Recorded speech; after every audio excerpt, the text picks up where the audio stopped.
Hi guys, it's Tuesday, April 21st, and I wasn't planning on recording another video because I'm going to be talking to you tomorrow about Fahrenheit 451 in our small groups, and I am really excited, and that's why I'm recording this video. I have been spending my morning watching your Flipgrid videos, and I know that not everybody's done yours yet, but I have watched everybody who has posted your Flipgrid video. And so I wanted to give you a couple of things to be thinking about before our conversation tomorrow.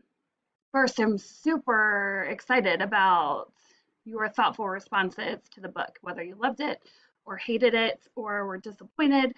You had good reasons. You had really good, I don't know, explanations as to why you felt the way you did. And I really liked listening to that. So I'm excited for our small groups tomorrow.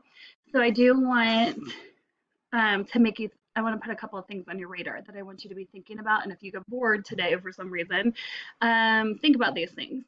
Okay, a lot of you said you were disappointed in the bomb happening and that you felt like the ending was rushed. And I want you to think about the time period, the 1950s.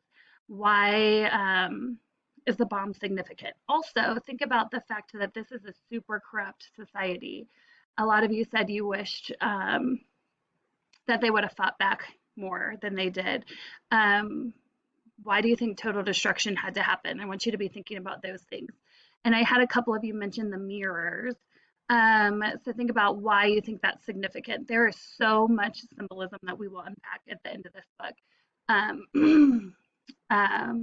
And again, I don't have my copy of courses at school, so hopefully I won't miss any. I'm going to go through and pick out those symbols. But I think that I might be able to convince you that it's not as terrible as you thought it was.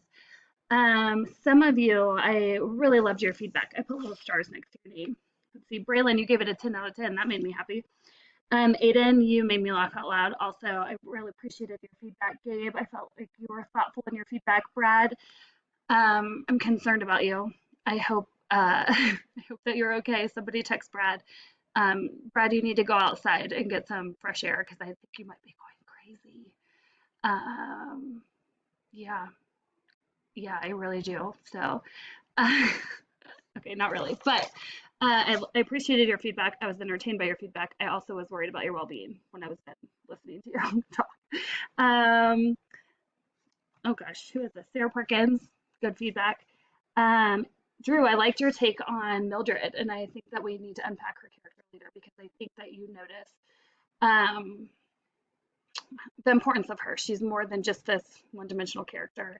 She's super significant in Guy's life. And then Tess, you were very passionate about your despise for the end of the book. And I love how much you loved the book.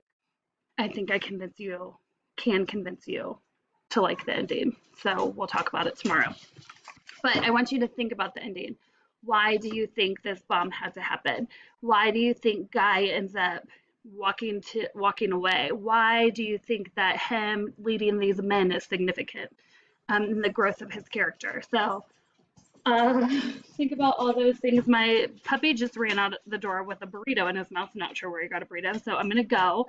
But I'm excited to talk to you tomorrow. So if you haven't finished your Done a Flipgrid, do that. If you haven't watched Brad's, somebody check on him. And we'll talk tomorrow.